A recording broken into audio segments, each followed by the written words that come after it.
A guest vanished as the clock struck 12. Welcome to Vale Files. I am your host, Thorn. Share with me?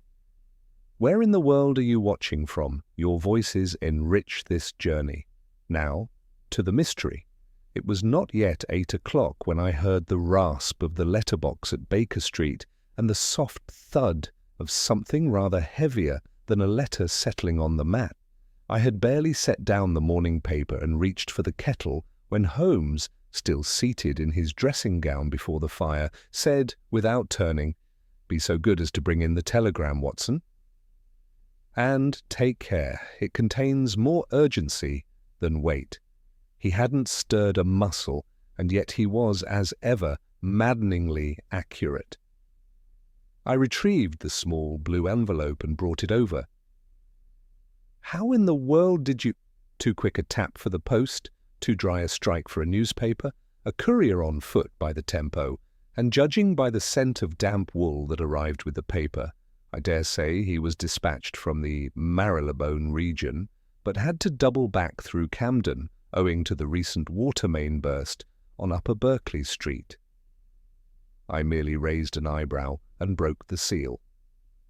"It's from Inspector Lestrade, and it seems we're urgently wanted at the Ravensbourne Hotel.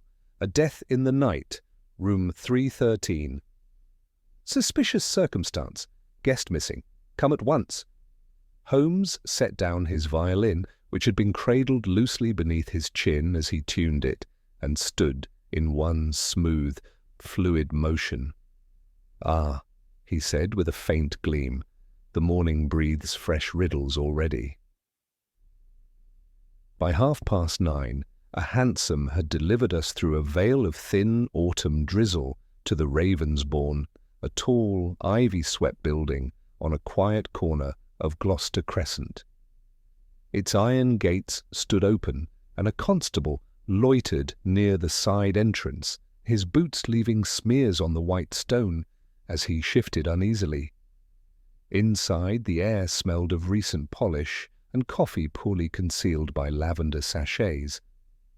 Lestrade met us in the grand foyer, brushing rain from his coat and nodding brusquely. "Morning, Mr. Holmes, Dr. Watson. Room 313's on the 3rd floor. Man named Henry Petherbridge was found dead there an hour ago by the housekeeper, alone in the room, door locked from the inside. But here's the rub, he wasn't the one who checked in." Holmes's eyes narrowed. "Go on." Lestrade led us up a narrow stair, speaking as he went. "Room was booked yesterday morning by a Mr. Andrew Tallis, a traveller from Liverpool, gave proper identification, stayed the night, and was seen by the night porter just before 11. No disturbances reported, but at 7 this morning when housekeeping knocked, no answer. They fetched the manager, forced the door, and found a different man in the bed, dead as stone, no sign of Tallis." "Identification on the body?" Holmes asked. "None. No wallet, no luggage, nothing but a monogrammed handkerchief, H.P. and a book of poetry stuffed in the bed frame." "Curious," Holmes murmured. "And how did Mr. Tallis appear? Was he described?" Lestrade nodded. "Yes, and here's where it twists. According to the porter and the front desk clerk, Tallis was a pale man, tall with greying temples and a slight stammer, but the dead man short, dark-haired, and not a day over 35. "Then it appears Mr. Tallis has achieved something few of us manage," Holmes said, lips curling. "He has both vanished and died in the same bed." Room 313 was modest, the sort of room a man of moderate means might take if he wished for comfort without fuss. It was tidy, undisturbed, and smelled faintly of tobacco and starch. The bed held the body of a man curled unnaturally to one side, face turned to the wall. A physician had already come and gone, rigour was setting in. Holmes moved swiftly, scanning the room without speaking. I stood back as he knelt near the bedside table, picking up a glass of water, still full. He sniffed it, touched it to his lips and placed it back down. Stale, unused. Then the wardrobe, empty, save for a coat that didn't match the temperature or the man's frame. A fire had been lit, but had long since gone out. On the mantel, a half-melted candle stood alongside a small saucer of matches. Holmes gestured to the window. "Watson, what do you make of the rain streaks on the sill?" I stepped closer. "Someone opened the window during the night, but not recently. The water's dried around the hinges." "Precisely." He turned his attention to the bed frame. Sliding his hand beneath the mattress, he retrieved the slim volume Lestrade had mentioned, a small green book titled Echoes from the Silent Valley. He flipped through it rapidly, then stopped. "Here." He held the book open toward me. On the inside cover, in neat handwriting, 2 HP, for nights when the silence is too loud. See. "Nothing else?" I asked. He shook his head. "Only this bookmark." It was a folded telegram stub. Holmes examined it, turned it to the light. No address, merely the printed top of the message, but I would wager it was sent from Paddington. "How can you possibly tell?" "The colour of the ink. Paddington Station telegrams use a distinct carbon blue. That, and the faint scent of camphor, used to clean the dispatch desks there. I dare say the full message may have mentioned a rendezvous or warning." Lestrade stood at the doorway, arms crossed. "We've put out word for Mr. Tallis, if such a man exists, but no one under that name seems to have passed through Liverpool in the last fortnight." Holmes nodded, deep in thought. "Then we are looking," he said slowly, "either for a man who never existed, or one who deliberately became someone else last night. In either case, the transformation happened precisely at the stroke of midnight." He stepped back toward the hall, his coat catching the breeze from the window. "Come, Watson, this is no ordinary death. This is a borrowed name, a missing guest, and a man whose last breath was mistaken for sleep." "Where to now?" I asked, hurrying after him. Holmes paused at the landing. "To the night porter, of course, the man who saw Mr. Tallis last, and, perhaps unknowingly, the man who watched a murderer check out under a different name entirely." We descended from the 3rd floor with a hush of soft footsteps, the faded carpet swallowing our steps. Holmes's features had grown taut with concentration, and I knew from experience that this state, silent, hawk-eyed, lips pursed, was often the prelude to one of his singular penetrations of truth. The lobby had thinned out since our arrival, and the clerk behind the polished oak desk straightened as Holmes approached. "Mr. Holmes," the young man said, "the night porter is just off duty but still on the premises. Would you like me to fetch him?" Holmes nodded absently. "And tell me, was Mr. Tallis seen with any visitors last night?" The clerk's brow furrowed.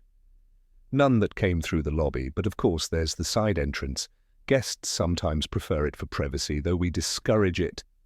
Holmes's eyes flicked toward the narrow corridor beyond the stairwell.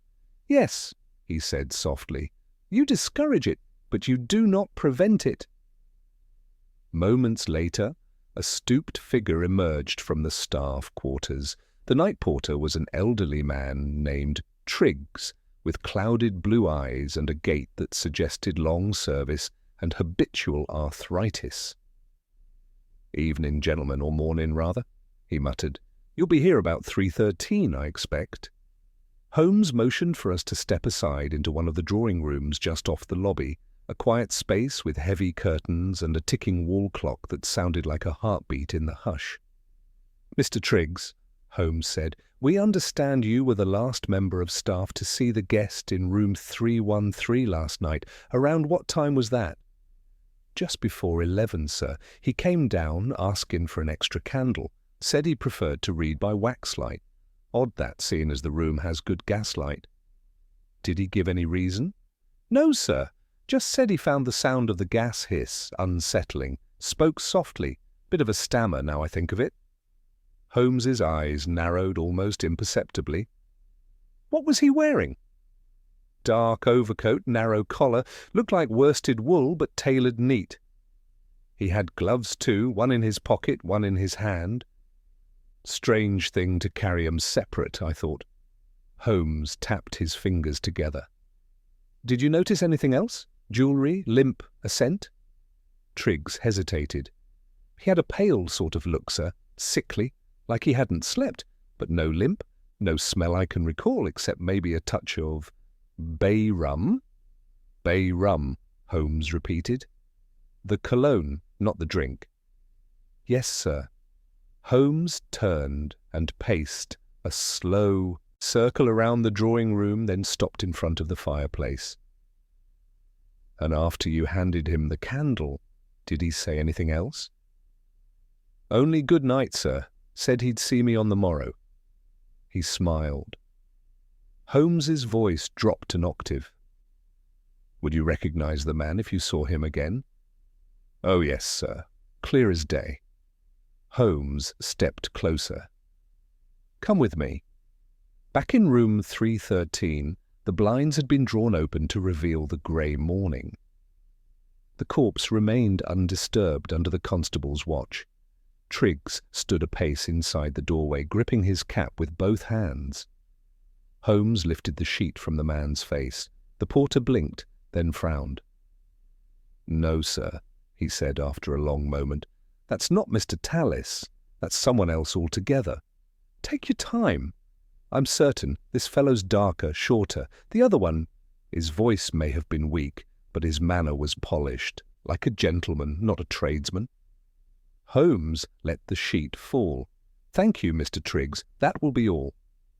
Once the man had gone, Lestrade muttered, So the dead man isn't the one who checked in. We've confirmed it. Holmes was already moving again, eyes glinting, which means Tallis, or whoever used that name, either left after midnight or never existed at all. I interjected, but there's no sign of forced entry. The door was locked from the inside. Holmes turned. Watson, you saw the window? Yes. Opened during the night. But opened from the inside, Holmes added. Not from without. There was rain on the sill, but no splashback on the carpet. That suggests it was closed while it rained, and then opened later, perhaps after midnight. You're suggesting the killer was inside. I'm suggesting that the killer never left. But we took a carriage to Scotland Yard, where Lestrade made inquiries to confirm the identities involved. While he busied himself with telegrams and hotel registries, Holmes and I stepped into the records office. You noticed the candle, Watson? Holmes said as he pulled the book of guests from the desk. Why request one unless he intended to leave the gaslight off? A preference? A distraction, Holmes replied. And note the timing. The candle was requested at 11. The death occurred shortly after midnight. A quiet flame gives one the freedom to move without casting attention beyond the window panes. He turned the guest register toward me. Now look here, signed in as Andrew Tallis. Does anything strike you? I leaned in. Neat handwriting, slanted slightly forward. Holmes tapped the T. That flourish, that's a military habit. See how the loop doubles back. I'd wager our ghostly guest had served. He turned to the previous pages, scanning for similar hand. There, 3 nights ago, room 210, booked by a Mr. Henry Petherbridge. The name of the dead man? Holmes's face was like flint. So they knew the hotel, possibly even met there previously. Lestrade returned, waving a sheet. We've got it. Henry Petherbridge, former solicitor, recently disbarred, involved in a property scheme gone sour. Multiple clients, one of them a fellow named Charles Vinton. The name came up in old court records. Holmes raised a brow. Vinton?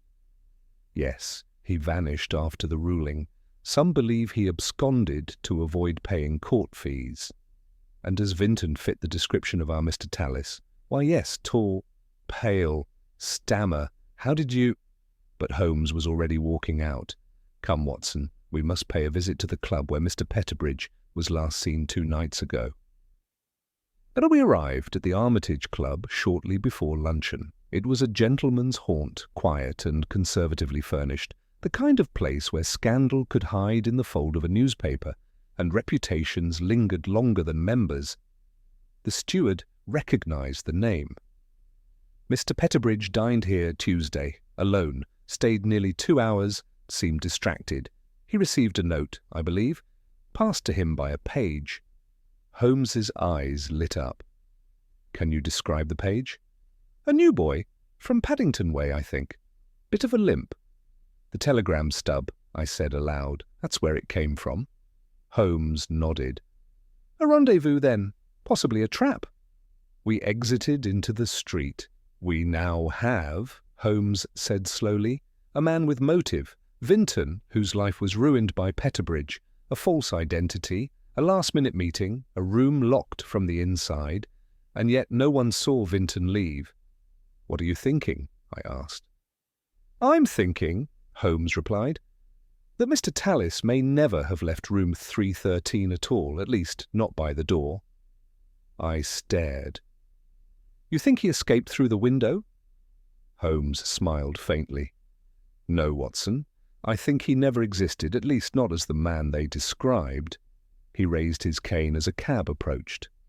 To the undertakers, Watson, there's something I wish to examine about the body that may tell us who really died at midnight, and who was clever enough to vanish beneath his very skin.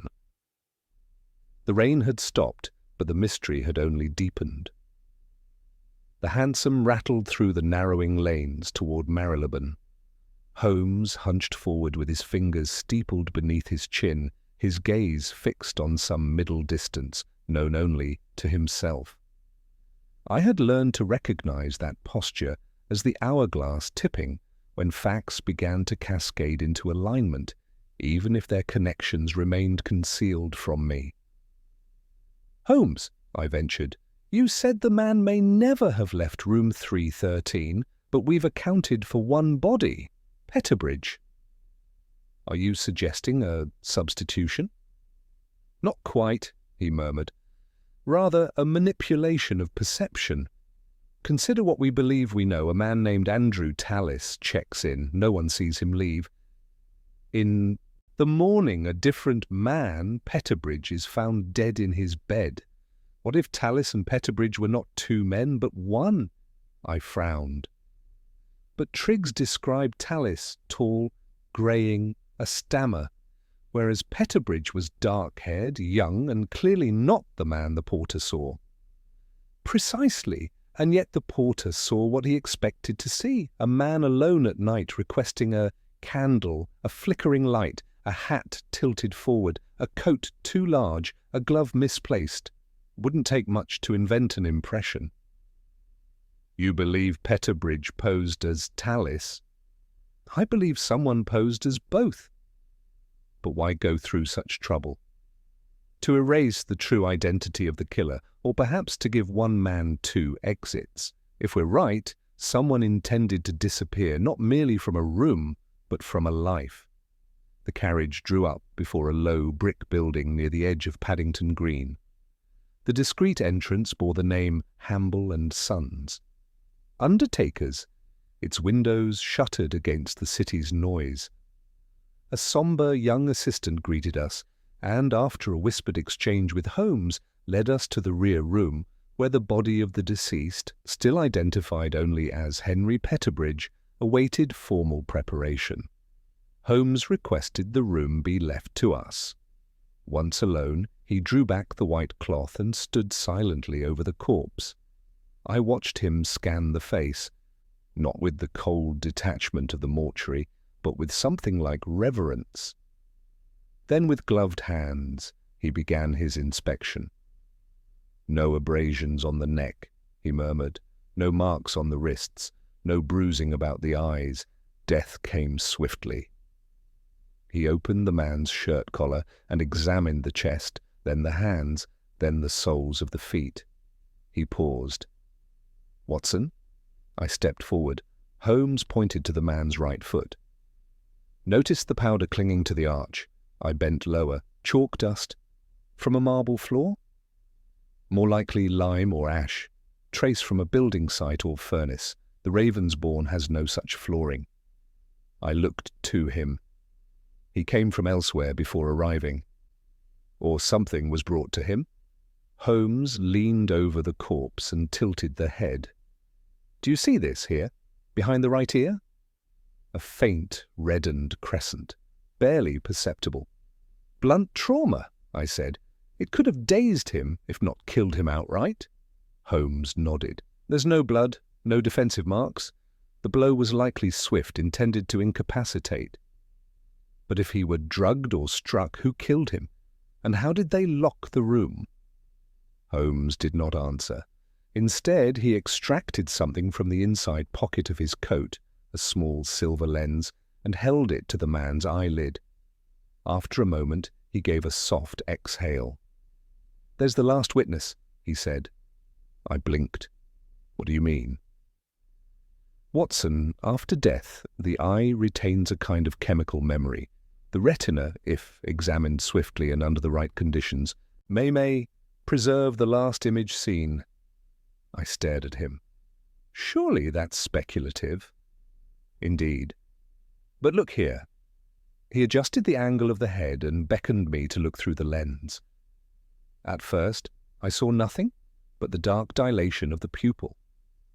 Then, very faintly, a blurred suggestion of shape, a rectangle, number A doorframe, a silhouette.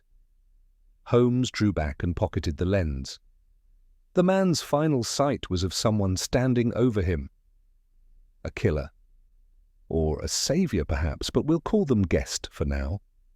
We left the undertakers in silence, the air outside having grown colder, as though London itself had recoiled from something unspoken. Holmes hailed a cab and directed it back toward the Ravensbourne. This time, however, he asked the driver to circle around and let us off 2 streets behind, near the tradesman's entrance. "I want to see the side approach," he explained, "the one Mr. Trigg said guests sometimes used." We walked through a narrow mews behind the hotel, where a low gate opened into a slim courtyard. A back door, worn at the latch, stood ajar. Holmes bent, examined the ground. No footprints in the earth, but the moss near the threshold's been disturbed recently. Inside, a service corridor led to the kitchen and the narrow staff stair. Holmes turned toward the wall and brushed his fingertips along the panelling. "Note the paint, scuffed at the elbow height. Someone waited here, perhaps." I glanced up the stair. "Do you think the killer entered this way?" "I think it was how Tallis left." The mention of that name hung like fog. We returned inside the hotel through the rear, emerging into a staff corridor that connected to the main hall. The sounds of guests and staff trickled around us, cutlery clinking, the low hush of conversation. And then, through it all, a voice. Familiar. Holmes stopped. "Listen." A man was speaking to the front desk clerk. His voice bore a hesitant rhythm. "Excuse me, I was told there was a parcel left for me. The name is Tallis, Andrew Tallis." Holmes stepped into the lobby just as the clerk turned with a puzzled look. "I'm afraid we are, sir." The clerk caught Holmes's expression and fell silent. The man turned. He was perhaps 50, tall, grey at the temples, and impeccably dressed. His face was drawn with something that might have been grief or guilt. When his eyes met Holmes's, I saw a flicker of alarm. "Oh, forgive me," the man said. "I may have the wrong hotel." Holmes took a single step forward. "No need to leave, Mr. Vinton." The man froze. "I beg your pardon?" Holmes smiled without warmth. "Charles Vinton, formerly of Temple Chambers, last seen in court 6 months ago, sued successfully by Henry Petherbridge for libel. You disappeared after that judgment, and now here you are, asking for a parcel under the name of a man who, if he ever existed, checked in only to disappear as, well." The man's eyes darted to the door, then to me, then back. I believe you're mistaken." "I rarely am," Holmes said. "You see, your mistake was in thinking the false name could protect you. but it was your absence that gave you away. The kind of vanishing act only a man with something to lose and something more to gain would dare. Vinton's voice dropped. I came here to collect something, just a book, a private matter. Holmes stepped aside. Then perhaps you'll explain that matter in full. I believe the authorities would be most interested in the tale of how a man you once tried to ruin ended up dead in your bed, wearing a coat too large for him, with your cologne on his collar and your false name in the guest book. The lobby had gone still. Even the clerk, hands frozen above his register, said nothing. Holmes's tones softened almost gently now. Or, if you prefer, we can speak in private. Room 313 is quite vacant. Vinton's shoulders sank. Yes, he said. Yes, I suppose it is.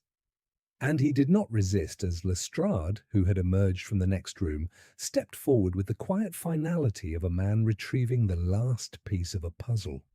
Holmes looked at me as the man was led away. One man died last night, Watson, but another tried to erase himself entirely. He hoped that by casting two shadows, Peterbridge's and Tallis's, he might step free of both. He glanced once more toward the stairs. But shadows once cast cannot be unmade. They only stretch longer when the light returns. The door to the manager's office clicked shut behind Charles Vinton, and for a long moment the air in the Ravensbourne's lobby held the stillness of a theatre after the final curtain. Guests passed with curious glances.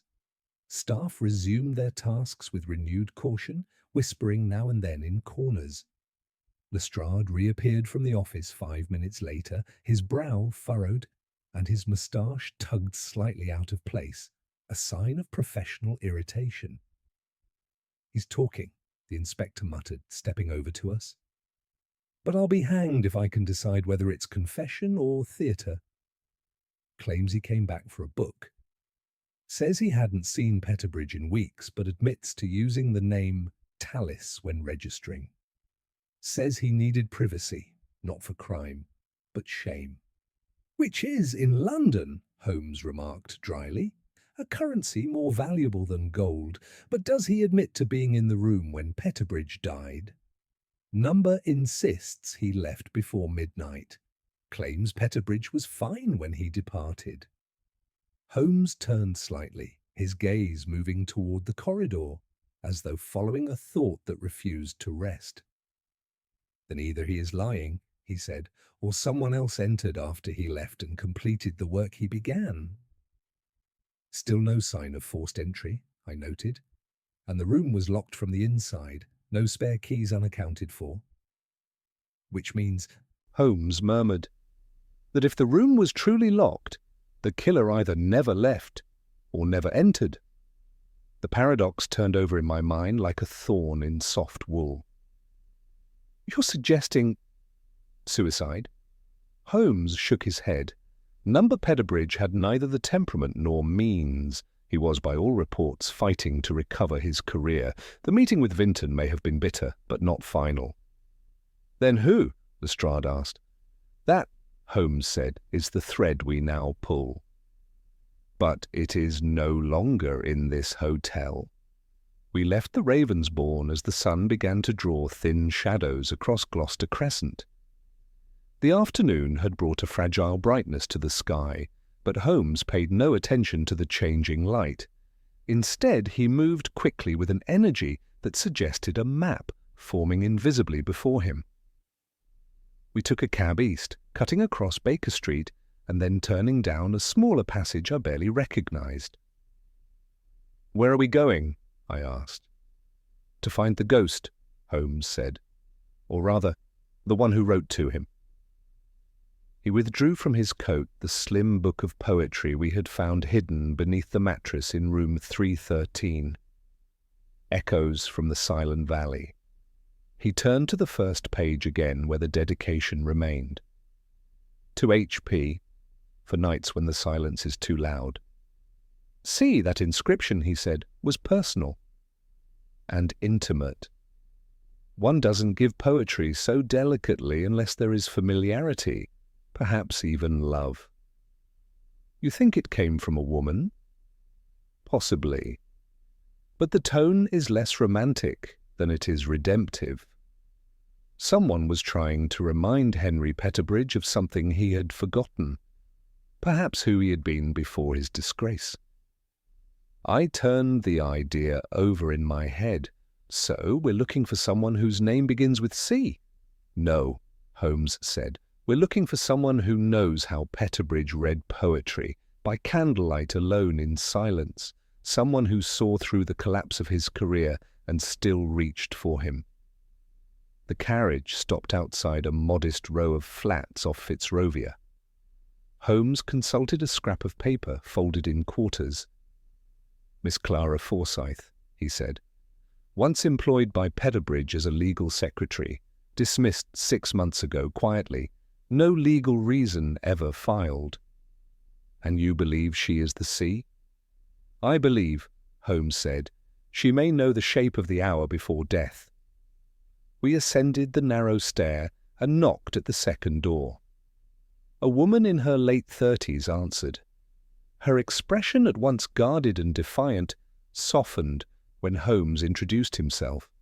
She invited us in without hesitation. The flat was sparsely furnished with lace curtains drawn against the city and a kettle steaming on the stove.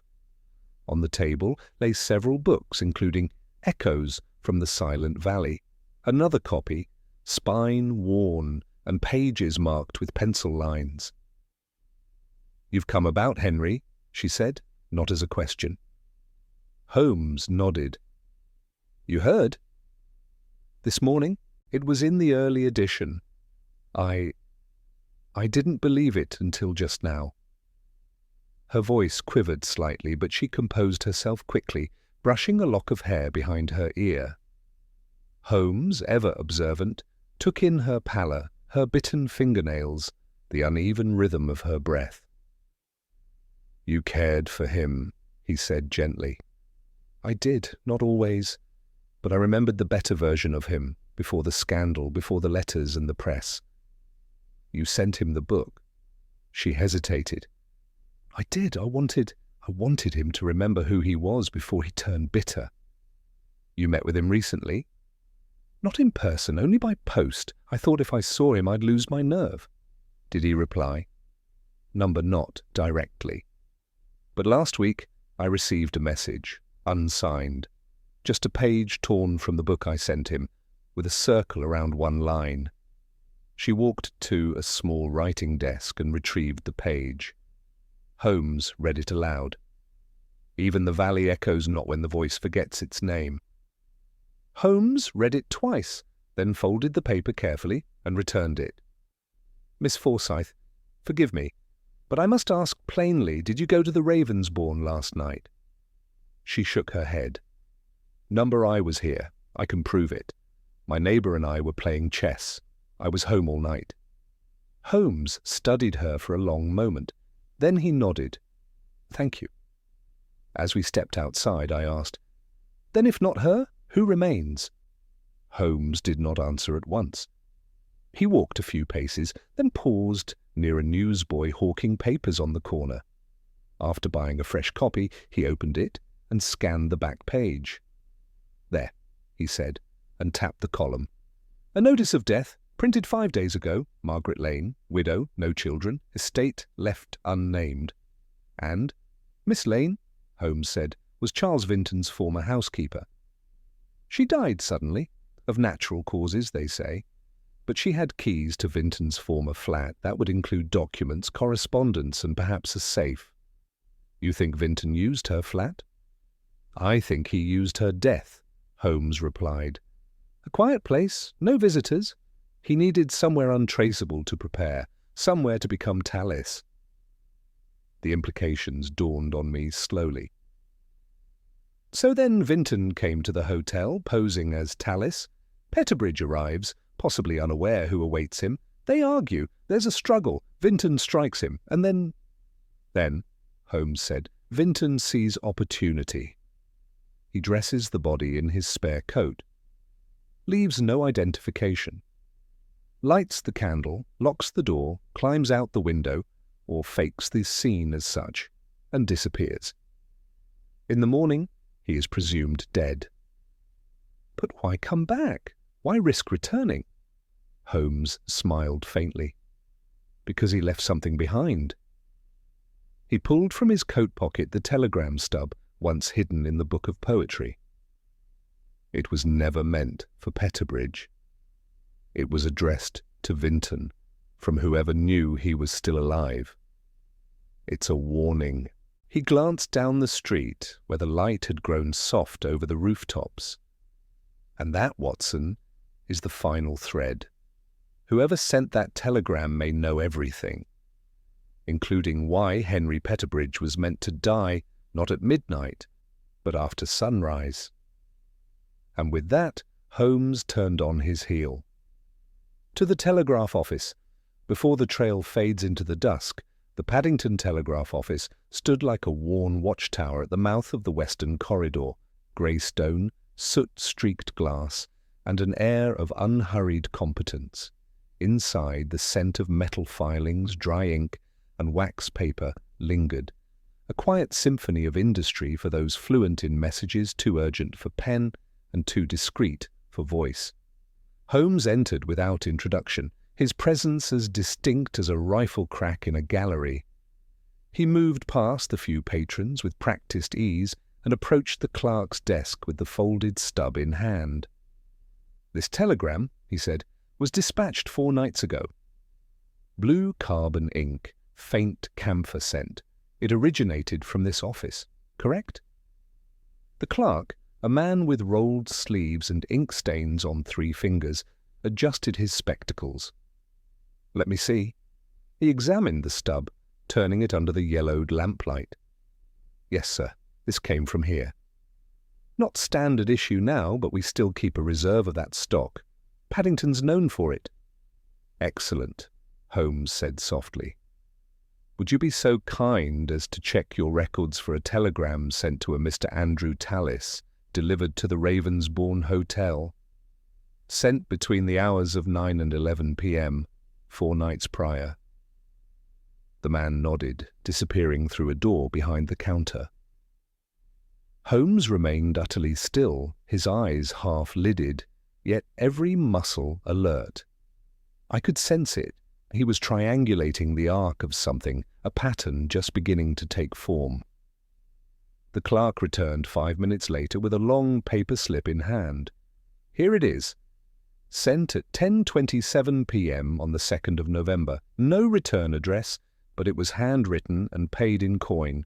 Simple message, midnight, 1 chance only. Come clean or vanish." Holmes received the paper like a priest receiving confession. He read it twice, then folded it into his coat. "Was the sender male or female?" The clerk hesitated. "A woman. Late 40s, maybe 50. Quiet sort. Didn't give a name, paid exact change, wore gloves. I remember because she had a tremor in her right hand. Nearly dropped the pen." Holmes straightened. "Did she speak the message aloud or write it?" "Wrote it. Refused dictation. Said she needed no help." "Thank you. One last question. Was there anything else she left behind? A scent, perhaps?" The clerk's eyes narrowed in thought. "Lavender," he said finally. "Not perfume. Soap, I'd wager." Outside, the afternoon had settled into its November dimness, that grey half-light which seemed to fold the city inward. Holmes set a brisk pace back toward the main road, his coat flaring slightly behind him. "Lavender," he muttered. A woman with a tremor, gloves, a need for discretion, and access to knowledge that Vinton believed safely buried. She sent the message not to warn him, but to test him, to force a choice. I matched his pace. Then she knew about the meeting with Petherbridge. Indeed, she may have arranged it, or at the very least timed it. Either way, she knew where he'd be and what identity he'd be using. Then why not go to the police? "Because she wanted something first," Holmes said, eyes narrowing. "Not justice, leverage. The carriage he hailed next took us not back to Baker Street, but north, into the fraying fringe of St. John's Wood, where terraced houses stood like once proud soldiers fallen into bureaucratic disrepair. It was not the setting of a murderer nor a victim, but of a witness, someone who moved unseen yet saw everything. Holmes drew from his coat the guest ledger from the Ravensbourne, borrowed earlier with quiet protest. He turned to the page from the 2nd of November, pointing. "Here," he said.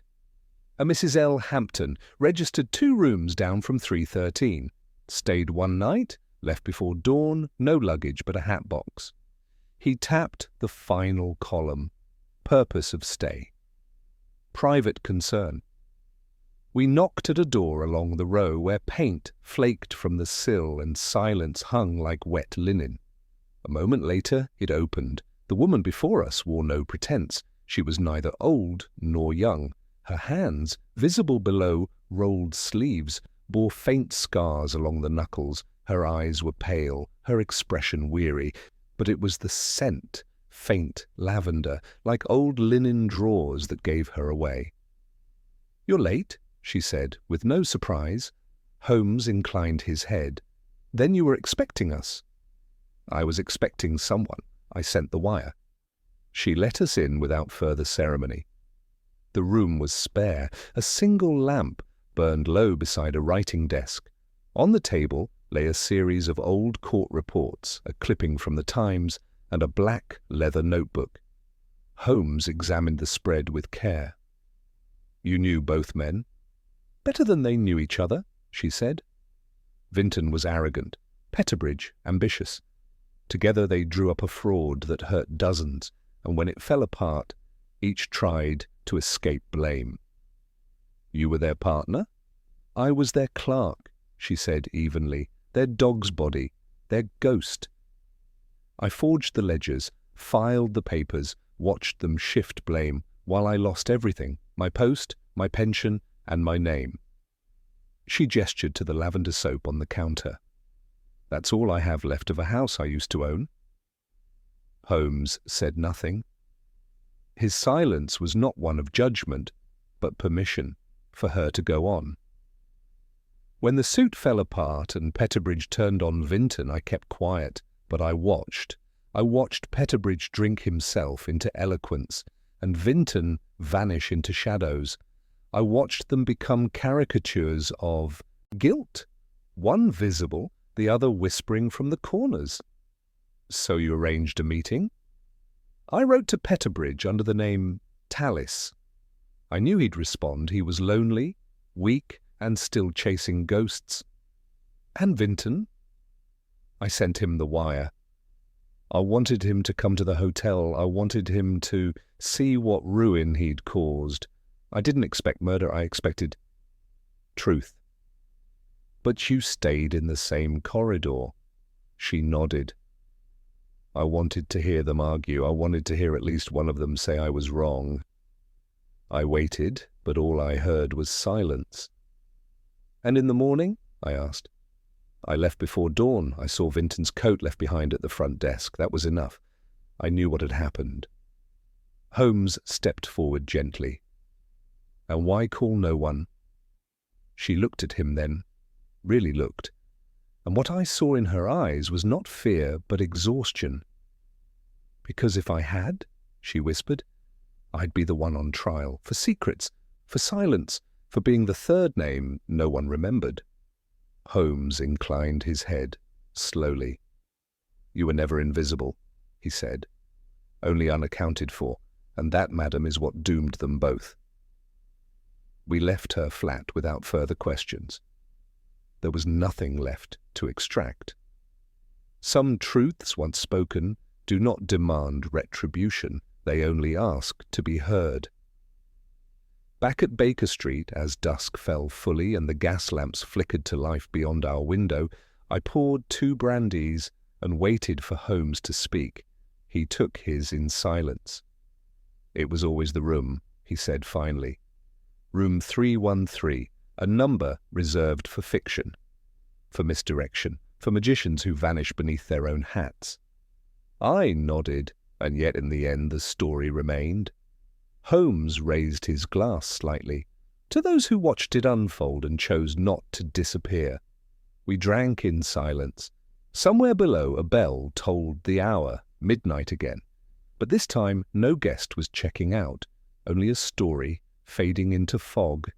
The morning after our quiet return from St. John's Wood, I found Holmes already seated by the fire in his dressing gown, one slipper on, the other forgotten, beneath the armchair.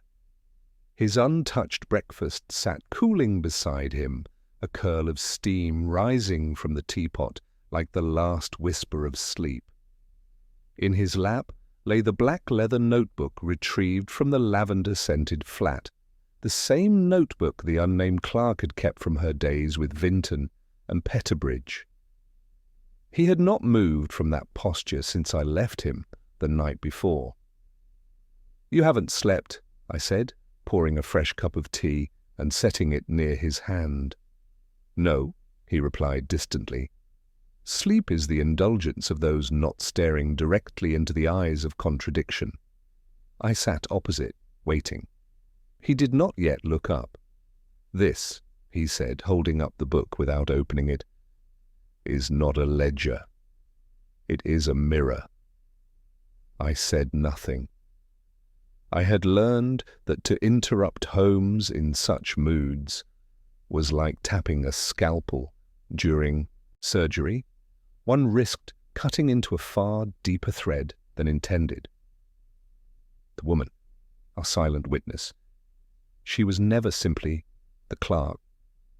This notebook holds drafts of letters never sent, copies of statements never filed.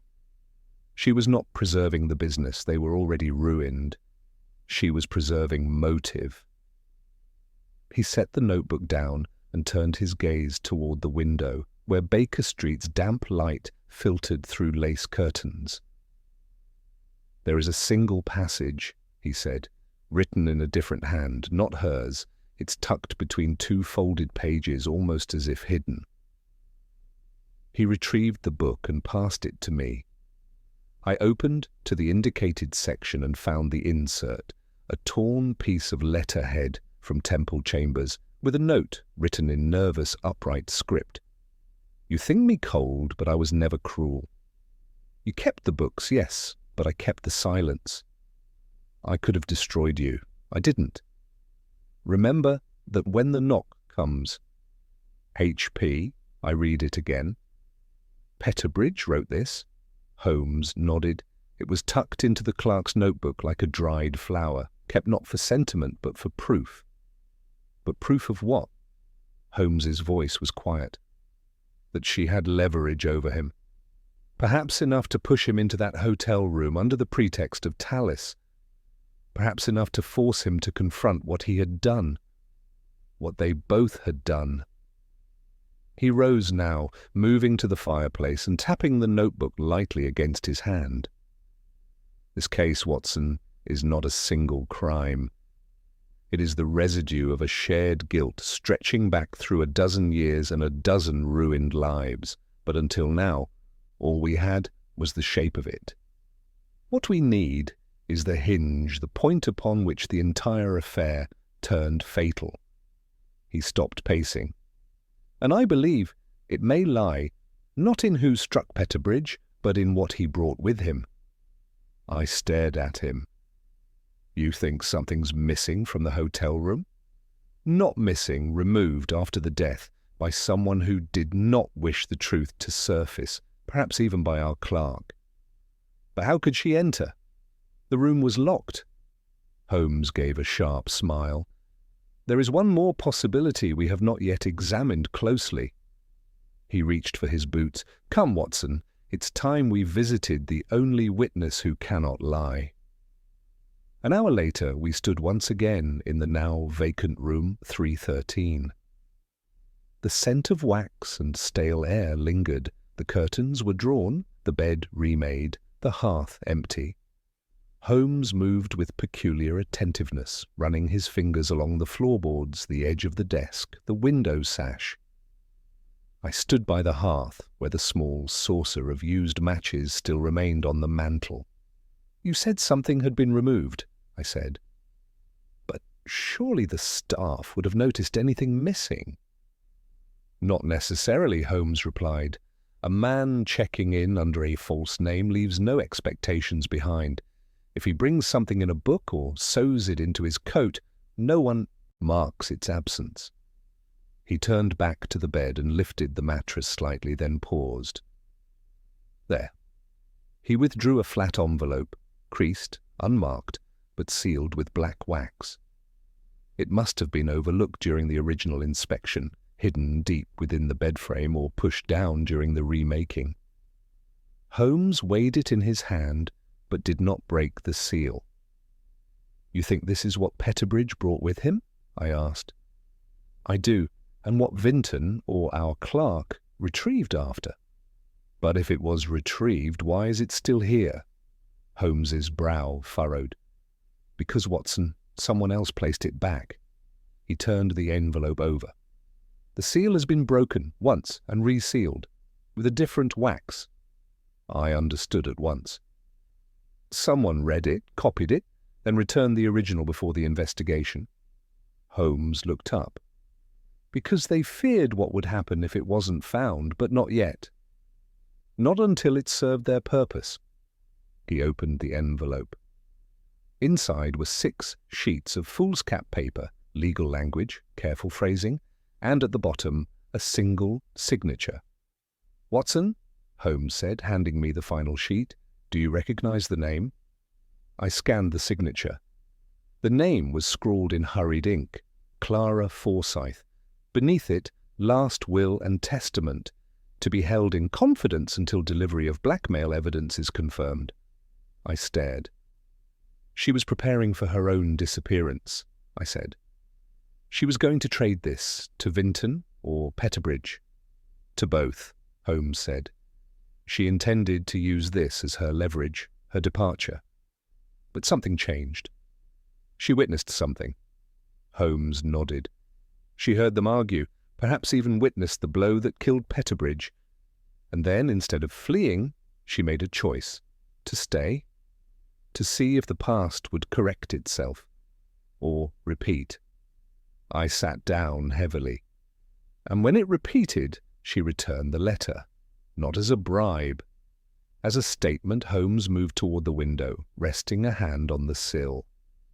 "The truth is no longer in need of discovery, Watson. It's already been lived. The only question is whether we tell it or bury it, as they did." There was a long silence between us. Then I said quietly, "What will you do?" Holmes turned. His expression was neither triumphant nor sombre, but something deeper, measured. "I will give Lestrade the envelope," he said. "Let the law decide whether a woman who preserved the truth in silence for a decade deserves chains or closure." "And Vinton?" "He will face justice, but not for the murder, for the theft, the deceit, the schemes that led to a man being hunted by his own reflection." I nodded.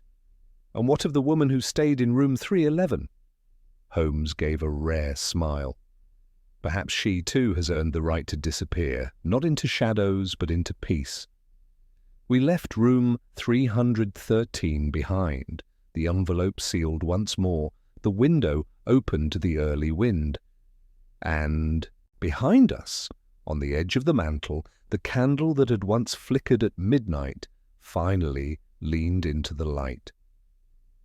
That evening, long after the envelope had been delivered to Scotland Yard and Lestrade had promised, somewhat uneasily, to present its contents to the Crown Prosecution Service with discretion and context, Holmes remained unusually still.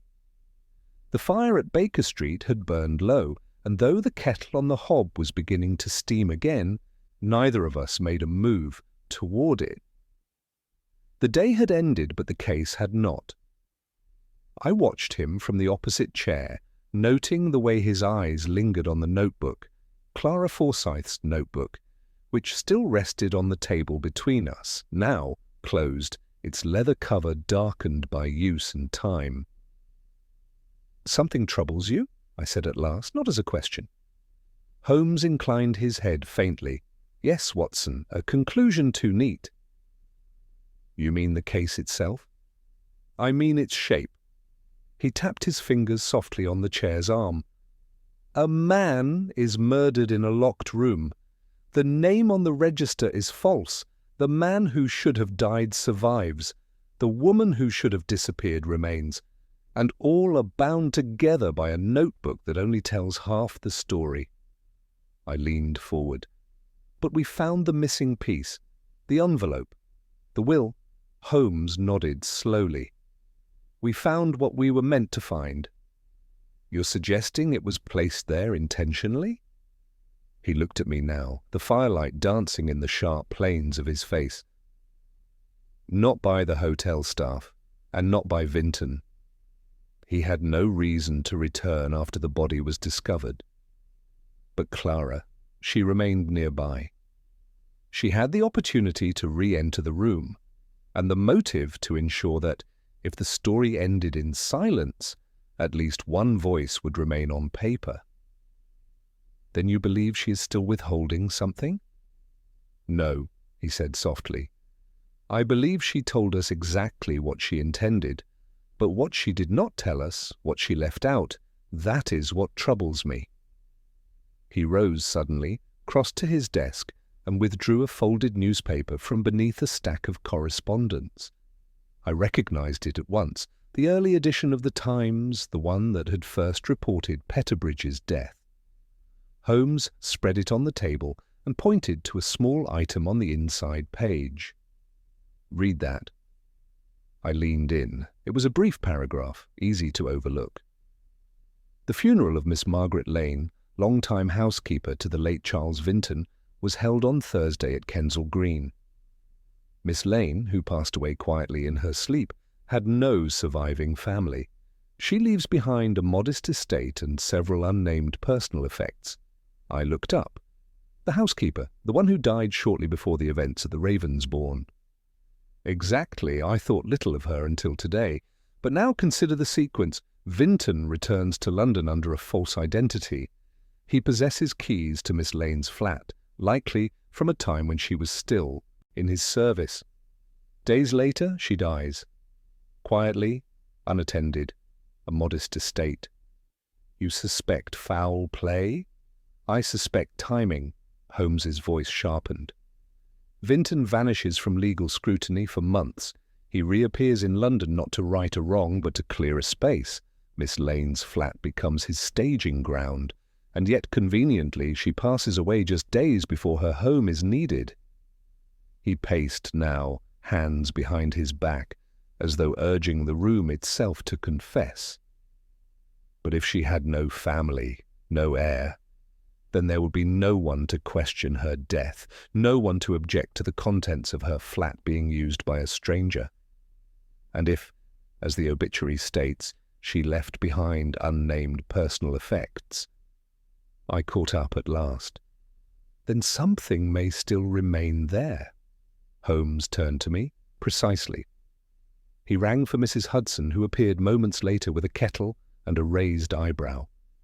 "Mrs. Hudson," he said with uncharacteristic courtesy, "if you would be so kind as to see that we are summoned a cab, I fear we require one final errand before the hour grows too late." We arrived at the small, vine-strangled building in Meader Vale just as the gas lamps flickered to full bloom. The caretaker, a short, beetle-browed man with wine-stained teeth, recognized Holmes's name at once and granted us entry with barely a question. "Flat's been closed since the funeral," he muttered. "No one's come to claim her things. They said they'll send someone next week. It's all boxed." Holmes stepped in first. The air inside was still, dry, with the faint smell of dust and chalk. The living room was neat, but unremarkable. An aging settee, a faded rug, and a small cabinet with unopened letters stacked like tombstones. But Holmes did not pause here. He moved quickly, surely, into the bedroom, where the closet door stood ajar. Inside were the usual garments of an elderly woman: dresses, coats, hats. But behind the row of clothing, Holmes pressed his palm flat against the back panel. After a pause, he stepped back and struck the base with the heel of his cane. A soft click answered him. He reached forward and slid a thin panel aside, revealing a shallow recess hidden in the wall. Inside, wrapped in oilskin and tied with twine, were 3 items: a small leather case, a sealed envelope, and a photograph. He handed the case to me. Inside, arranged in careful slots, were 5 pawn slips, each from a different shop across London, each bearing the name Margaret Lane. Holmes opened the envelope next. Inside was a single page, written in the same upright hand as the note we'd seen earlier. But this one was dated, "To whomever finds this. I have not done wrong by law, only by omission. He used my flat. I knew he would, but I said nothing, because I loved him once, and I was tired of the silence. If you find this, do what you must." She told me not to be afraid, but I still was. M.L. I exhaled slowly. So she knew? "She did," Holmes said, voice low. "She knew Vinton would come. She let him, perhaps even welcomed him. But what she feared most was what she could not stop." He handed me the photograph. It was old, browned at the corners. 3 people stood before a modest house: Vinton, Petherbridge, and the woman we now knew as Margaret Lane. Young then, hopeful. Petherbridge's hand rested lightly on her shoulder. "The beginning," I said softly. Holmes nodded. "And the end." We returned to Baker Street long past 10. Neither of us spoke in the cab. The silence was not oppressive, but weighty, like the final turn of a key in a locked door. Back home, Holmes sat once more by the fire and finally allowed himself a cup of tea. I watched as he unfolded the letter from Margaret Lane again and placed it beside the photograph on the table. "There is no mystery left," he said, not triumphantly but reflectively. "Only aftermath." "And the notebook?" Holmes turned it once in his hands. "It was never evidence, it was witness. And like all witnesses, it waited for someone to ask the right question." "And what was the right question?" He looked up, eyes clearer now. "Not who did it," he said, "but who watched it happen and chose to speak." Outside, the wind stirred the last of the autumn leaves along the gutter. The candle on the mantel flickered once, then steadied, and in that room of ash and shadow, the ghost of room 313 finally fell still. The following morning dawned with a pale lemon-grey sky, as if London itself had grown cautious in how much light it chose to share. I found Holmes not at the fire this time, but at the table, already dressed, bent over 3 envelopes that had arrived by first post. One bore the wax seal of Scotland Yard, the other 2 were unmarked, one in a crisp feminine hand, the other blocky and smudged as if written in haste. He glanced up only briefly. "You'll be interested in these, Watson. The Yard has formally dropped all pursuit of Clara Forsyth." I let out a breath I hadn't realized I'd held. "On what grounds?" "Lack of criminal intent." Lestrade, to his credit, submitted her letter and the notebook as part of the exoneration request. It appears the law, when presented with enough truth, can still recognize restraint as a form of justice. I joined him at the table, and he pushed forward the second letter, the one written in haste. "This," he said, "was hand-delivered by a boy from the Ravensbourne just after dawn, apparently left at the front desk under my name." I unfolded the paper. The message was brief. "You saw too much. He was never meant to die. I only wanted silence. I only ever wanted silence." See, it wasn't signed in full, but it didn't need to be. "She's fled," I said. Holmes nodded. "Gone. Likely within hours of our visit. The landlady reports her room was cleared in the night. Paid a month's rent in advance." left behind a single book. He'd passed it to me. It was Echoes from the Silent Valley, now gently annotated at the margins, the same volume we had recovered from room 313. This copy, however, bore no dedication, but someone, Clara surely, had underlined one passage at the end. And should I vanish from the page, remember this: even absence can be a form of witness. We sat with it in silence for some time. Then Holmes turned to the third letter, the crisp, feminine script. It had no return address, no date. He slit the envelope cleanly and read it once through before handing it to me. I read aloud. Mr. Holmes, I saw them the night it happened. I had no words then. I may have none now, but I saw it through the keyhole. He struck first, yes, but it was not fatal. Henry rose again. There were words I could not hear. And then Clara placed something in his hand, something small. He turned it over once, then twice, and then he wept.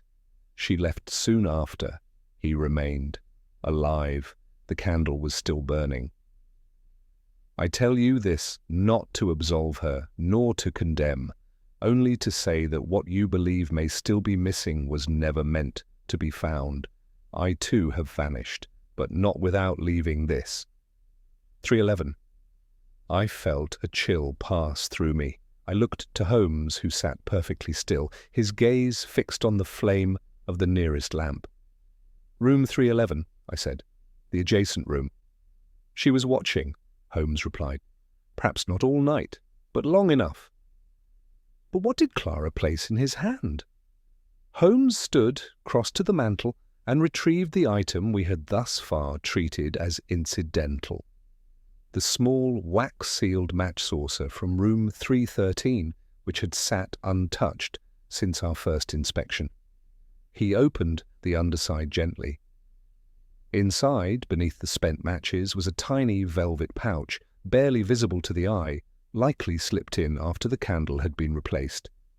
He pulled the drawstring open and emptied the contents into his palm. A ring. Simple, gold, faintly worn. Inside the band, 2 initials, HP and CFI, stared. She gave it to him? Or returned it? There was no triumph in Holmes's face, no satisfaction.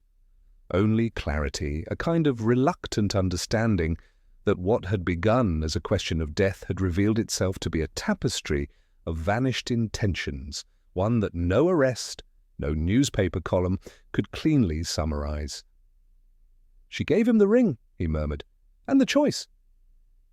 To stay or to leave? Holmes nodded slowly. She was giving back not merely what he had lost, but what he had cost her. The gesture itself may have been the final act. What followed, his death, the cover-up, the false names, was not premeditated murder, Watson. It was a chain reaction of misjudgments, all rooted in things long past. Then why return to place the ring in the match saucer? Because she believed he would not be found, Holmes replied. Or perhaps she feared he would, and that without it he would be misunderstood entirely. He placed the ring down between us carefully. There are cases where the truth is not a singular object to be unearthed, but a prism refracting in every direction. This was such a case. And yet it began, I said quietly, with a locked door, a candle, a man with no name. And ended, Holmes added, with too many names and too many doors locked from within. The day wore on in a kind of thoughtful hush. Holmes wrote no report that morning, made no calls, sent no telegrams. The Yard, having received the will and the ledger, had no interest in further inquiries. Vinton, for his part, had confessed to the assault, but not the death. He claimed that when he left Peterbridge that night, the man had been alive, drunk, and defiant. The coroners, finding no lethal trauma on the body, could not disprove it, and so by afternoon the matter was being quietly closed. That evening, as I prepared to leave, Holmes stood beside the fire, holding the ring once more between his thumb and forefinger. "She loved him," I said. "Yes." "And hated him?" "Yes." "And still tried to give him a chance?" "Yes." I paused. "And what would you call that, Holmes?" He was silent for a long time. Then just before the clock struck 7, he said, "A form of mercy, Watson, not one I would dare attempt, but perhaps the only kind she had left." He placed the ring into the empty saucer and let it rest there. As I stepped into the hallway and reached for my coat, I glanced back once more. Holmes had not moved.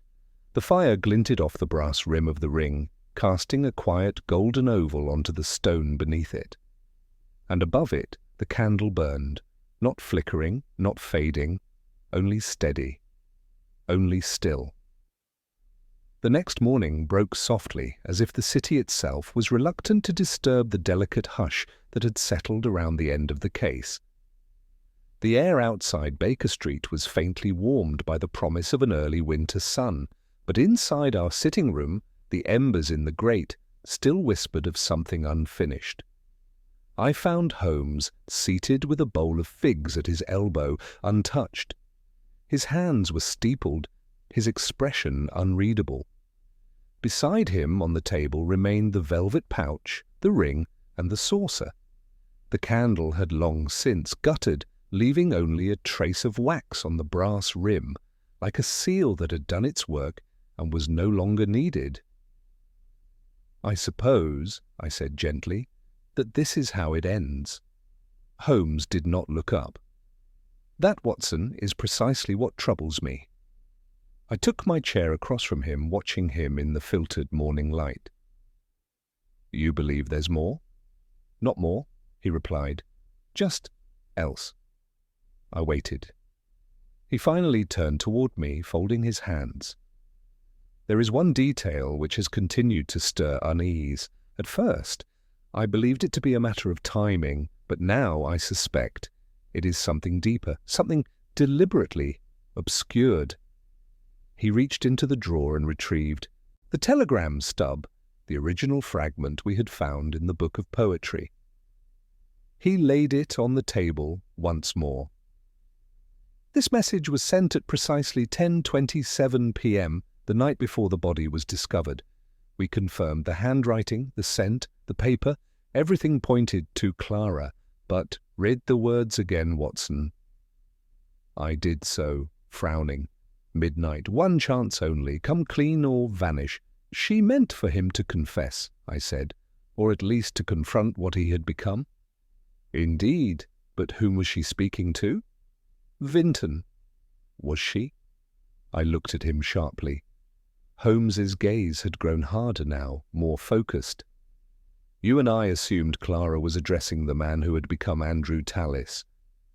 But consider the alternative. What if she was addressing the man still living under his own name, the man who had not changed at all?" I was silent. "Petherbridge," Holmes said. "What if the message was not sent to lure Vinton into a meeting, but to provoke Petherbridge into action? But it was sent under Vinton's alias." Holmes nodded. "Yes. And it was delivered to room 313, a room registered under Tallis's name. But the moment Clara sent that wire, she made one of two assumptions, either that Vinton was already in the hotel or that Petherbridge had booked the room using his name." He leaned forward slightly. "And yet when the body was found, it was Petherbridge in the bed, not Vinton. Vinton had fled. The identity of Tallis remained a fiction. And Clara insisted in her note that she only wanted silence." A pause settled between us. "I don't follow," I admitted. "Are you suggesting she sent the message to Petherbridge knowing Vinton would read it?" "I'm suggesting she sent it to both. That she was uncertain who would receive it, but certain that one of them must respond." He stood now and paced toward the window. "She'd reached her limit, Watson. She could not go on being the passive keeper of their secrets. The will, the ledger, the ring, those were acts of closure. But the telegram? That was the match she struck, and whichever man received it, whichever man answered, was the one she believed deserved to vanish. But Petherbridge died. Holmes turned. Yes. And the question is, did Clara strike him? Did Vinton strike him? Or— He stopped. Or did Petherbridge choose it himself? I felt a jolt of cold through my spine. He took his own life? We assumed he was murdered, Holmes said slowly, because he had no wound, and the door was locked.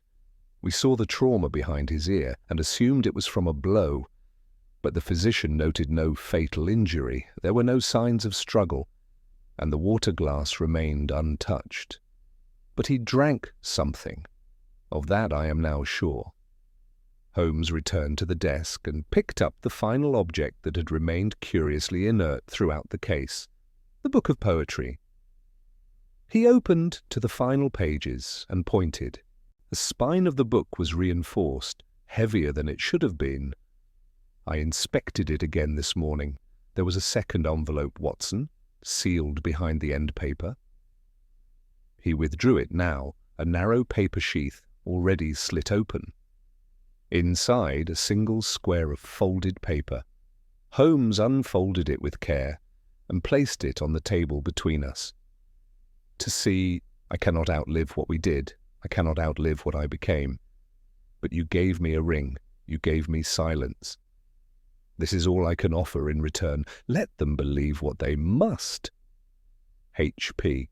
The words were blurred in places as though water or tears had smudged them. Or perhaps both. Holmes sat back heavily. It was suicide. Quiet, intentional, and shrouded in performance. Petherbridge read the telegram, saw the room as his own judgment, and took the opportunity to vanish in a way that felt theatrical. And Vinton? I asked. He still struck him? I believe he did, in anger. Perhaps they fought. Perhaps Petherbridge fell, but it did not kill him. And Vinton, panicked, cowardly, fled. Holmes's voice dropped, but Petherbridge remained, with the ring, with the message, with the means to vanish. We were quiet a long while after that. Finally, I said, then Clara never murdered, and Vinton never truly did either. Holmes nodded. And yet a man is dead, and a woman has vanished, and a name has been erased not by deception, but by design. He stood, walked once more to the mantel, and lifted the ring from the saucer. It gleamed in the pale light, faintly worn, deeply human. There are cases that end with justice, he said, and there are cases that end with silence. He replaced the ring beside the extinguished candle. This was both. And as the morning light passed across the floor of Baker Street, nothing more was said. The truth had arrived, not loudly, not with arrest or fanfare, but in the final turn of a page, in the soft sound of a ring returning to its brass cradle, and in the long breath of a detective who understood at last that not every locked door is meant to be forced open. Some are meant only to be closed. That afternoon Holmes declined the usual walk. The weather had lifted a little, a brief spell of blue sky, teasing the rooftops, but he remained seated by the fire, one leg crossed over the other, violin in hand, though he did not play. I had seen him in this state before, when the storm had passed, but the sky remained watchful, as if reluctant to believe the worst was truly over. The letter from Lestrade arrived shortly after 3 o'clock. Mrs. Hudson brought it in herself, a discreet flicker of concern behind her usual composure. Holmes opened the envelope without a word, read its contents slowly, then handed the page to me. I read aloud, "Mr. Holmes, Charles Vinton has been released. No charges will be filed. The coroner has confirmed the death as non-violent, cause unknown but consistent, with voluntary ingestion of a compound yet to be identified. There is no legal ground to pursue further. The department is closing the file. Regards, Inspector G. Lestrade." I let the paper fall gently to my knee. "So that is that," I said. Holmes did not respond. He rose instead, moved to the window and stood gazing out at the street below, where a coal cart rattled past and children darted in its wake, their laughter bright but distant. "They will not name him," he said at last. "Petherbridge?" "Number Vinton. The reports will preserve the illusion. The inquest will say little. The public will forget the particulars. Tallis will remain a ghost. Petherbridge, a line in an old ledger. Clara Forsyth, vanished entirely." He turned back to me. "But we will remember, Watson." I met his gaze. We always do. He paced to the cabinet, drew down the case where he stored what he called records of the irresolvable, and placed inside it 3 items: the torn telegram stub, the final letter from Petherbridge, and the photograph recovered from Margaret Lane's flat. He paused before closing the lid. "And the ring?" I had placed it back in the saucer earlier that day. Now I rose and carried it to him without a word. He took it gently, held it between finger and thumb, then set it beside the photograph. The lid clicked shut. When he turned again, his face was different, still grave, but lit now with that strange light that only followed resolution, not triumph, not peace, but the quiet clarity of a completed pattern. "We misjudged her," he said. "Clara." "In what way?" "We assumed silence meant guilt, that withholding meant deception, but it was restraint. Every act she took, Watson, was designed not to conceal a crime, but to prevent one. She gave them a final chance to be more than what they had become. And when they failed, she did not punish them, she simply stepped away. She left the truth behind. She left just enough," he said, "for it to be known by those who needed it." There was a knock at the door. Mrs. Hudson reappeared with a brown paper parcel in her hands and a puzzled expression. "Left by courier not 10 minutes ago," she said. "No return address." Holmes received the package and carried it to the table. He opened it carefully. Inside, wrapped in old silk, was the second copy of Echoes from the Silent Valley, Clara's original volume, the one we had seen at her flat. The same worn spine, the same careful pencil annotations, and inside the cover a final note tucked where the dedication had once been. He read it in silence, then handed it to me. "Mr. Holmes, no one needs to know where I've gone, but I wanted you to have the book. You read the margins. That is more than most ever do. Tell the doctor that the candle was not an ending. It was a beginning I never expected to arrive." See, I lowered the note and met Holmes's eyes. He nodded once. "She's alive, then?" "Yes, and for the first time in years choosing how." We said no more. The fire had burned down to ash, the ring sealed away, and the story returned to silence.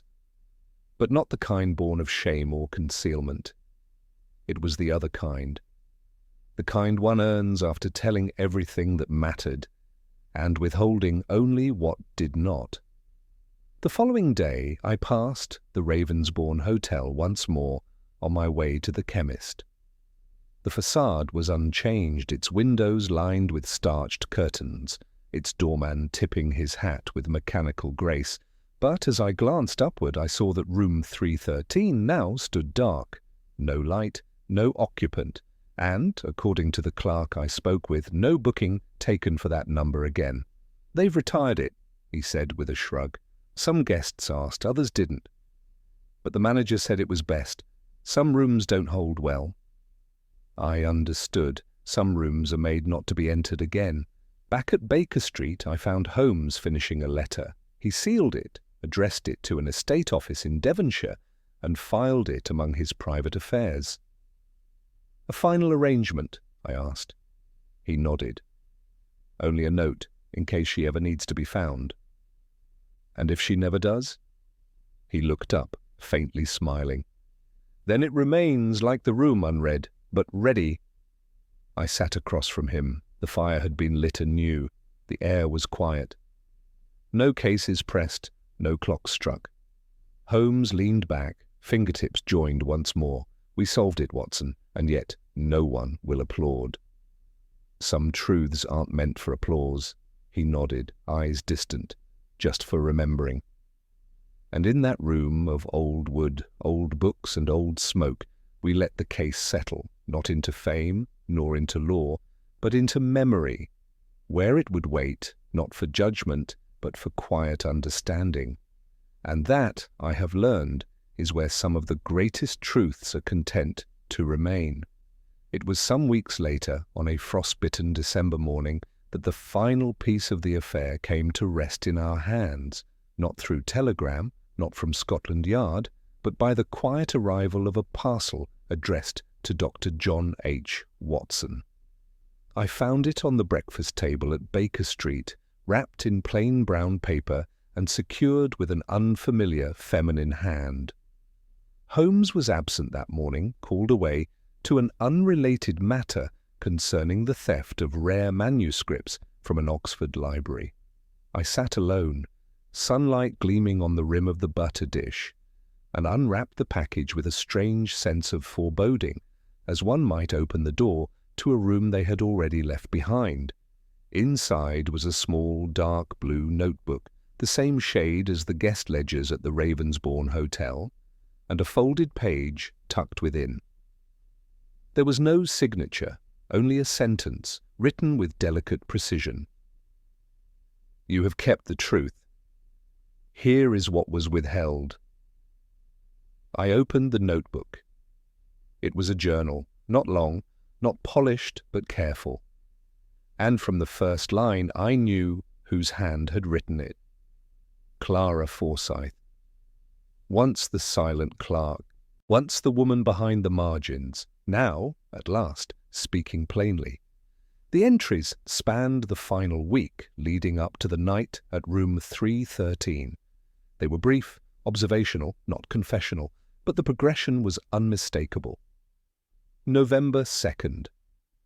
I saw Petherbridge outside the club today. He did not see me, or pretended not to. He looked smaller. He limped slightly. I wonder if guilt lives in the bones. November 3rd, I have written the telegram. I do not know if he will read it, but if he does, it will be the first time he has heard my voice in years. November 4th, he checked in, under Tallis, just as I thought.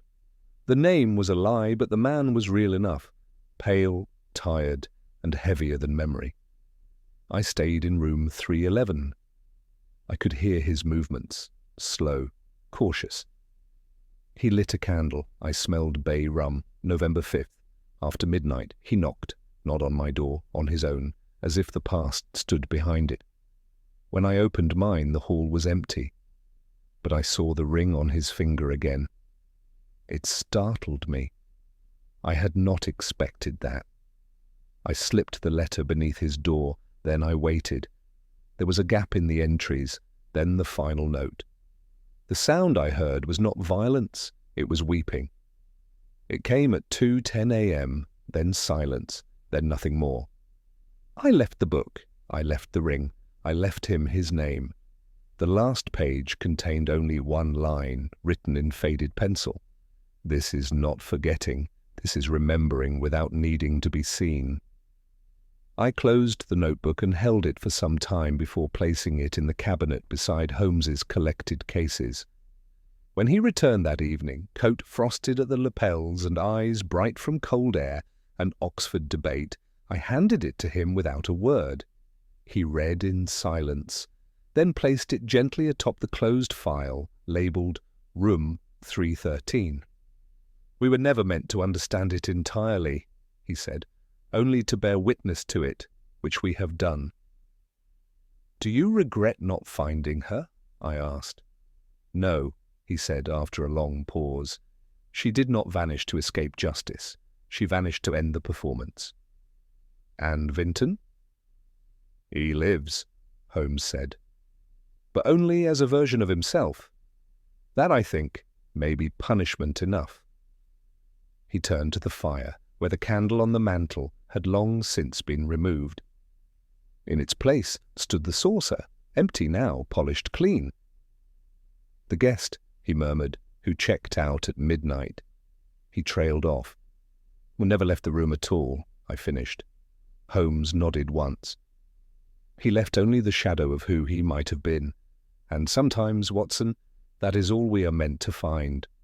Outside, the streets were muffled in a hush of snow not yet fallen, the kind that hangs between chimney smoke and lamplight, waiting.